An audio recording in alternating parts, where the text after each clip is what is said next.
talde, zelan zoazte. Bueno, hemen nago berriro beste bideo batekin. Eta bideo honetan azaldu nahi dizuet zer nolako formulak dauden eragiketak egiteko eta buruketak ere egiteko. Az gaitezen. Bueno, lehenengo eta behin gogoratzen dizuet guk abiadura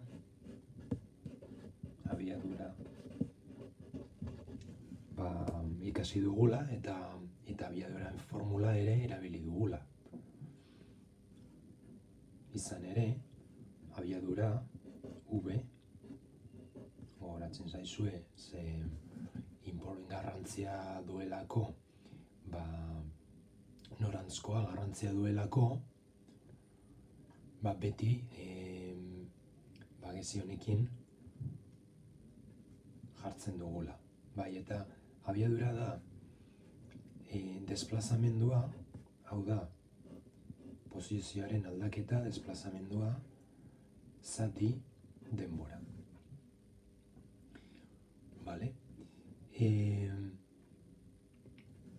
Hauxe da abiadura. Azkartasunaren kasuan,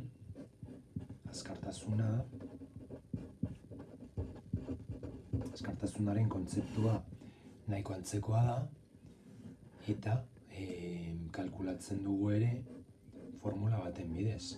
Azkartasuna da ibilbidearen luzera zati denbora. Beraz, bi formula hauek oso antzekoak dira, desberdintasuna dago bakarrik ze nolako komponente hartzen dugun.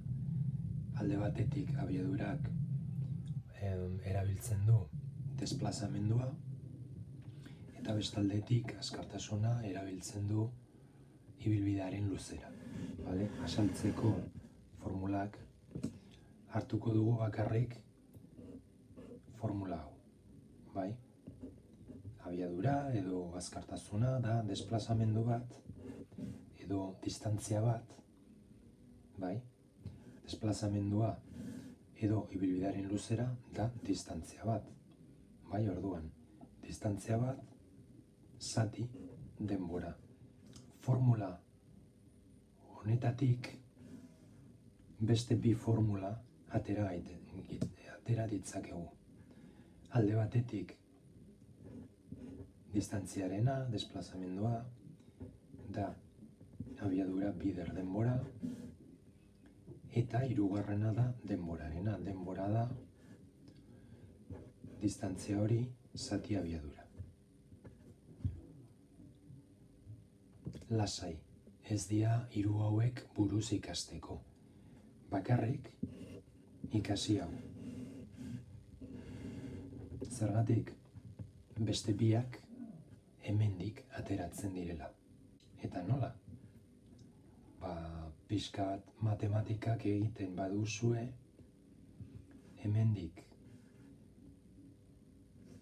D distantzia, ez dakit nola esaten den, despejar, askatu edo atera nahi badugu, D, zer da D? Hemen D bakarra ikusten badugu, ze dago soberan denbora, eta denbora denominadorean behan dagolako, pasatzeko bestaldera da ara mugitzen badugu, ze egin behar dugu. Numeradorean dagoelako bestaldera mugitzen da biderkatzen. Hauxe da, abiadura, bider, denbora. Eta horrela, ateratzen da lehenengo formula. Bakarrik matematika erabiltzen. Bigarrena, denborarena, denbora. Da, errezena, hemendik, ja pasata daukagu denbora eta abiadura. Orduan, denbora bakarrik utzi nahi dugu, V hau soberan dago. Eta nola pasatzen dugu V hori? Biderkatzen ari delako, pasatzen dugu bestaldera,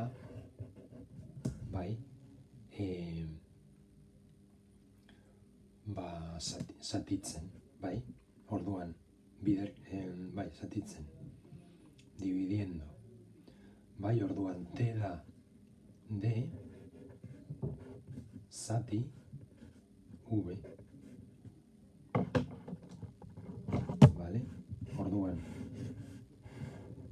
formula honetatik abiadurarena jakiten badugu, distantzia, niri berdin zait hemen desplazamendua edo ibilbidearen luzera, da distantzia bat, zati denbora.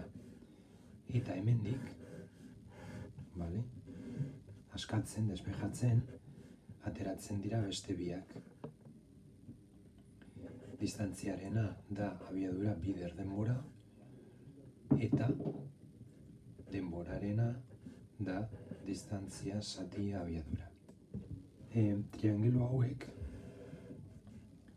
oso erabilgarriak dira. Lagungarriak benetan. Hau da truko bat. 3 elementu hauek jartzen badugu hemen, abiadura V da distantzia zati denbora. Zer da abiadura? Distantzia zati denbora. Zer da denbora? Distantzia zati abiadura. Eta zer gertatzen da distantzia neurtu edo kalkulatu nahi badugu? Zer da? Zer geratzen da?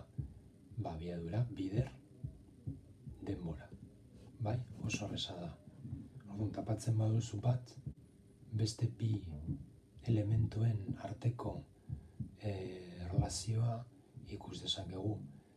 Distantzia zati denbora, distantzia zati abiadura, edo abiadura bider denbora. Orduan, edo logikaz jokatu eta ikasi bakarrik formula bat eta hemendik matematika erabilita aterako ditugu beste biak, edo triangelo hiruki hau erabiliz atera ditzakezue 3 formulak, edo tontoarena, dana buruz ikasi, ez du merezi. Oso ondo espero dut ondo ulertu duzuela, eta hurrengora arte ea lagungarri izan daitezen. Agur.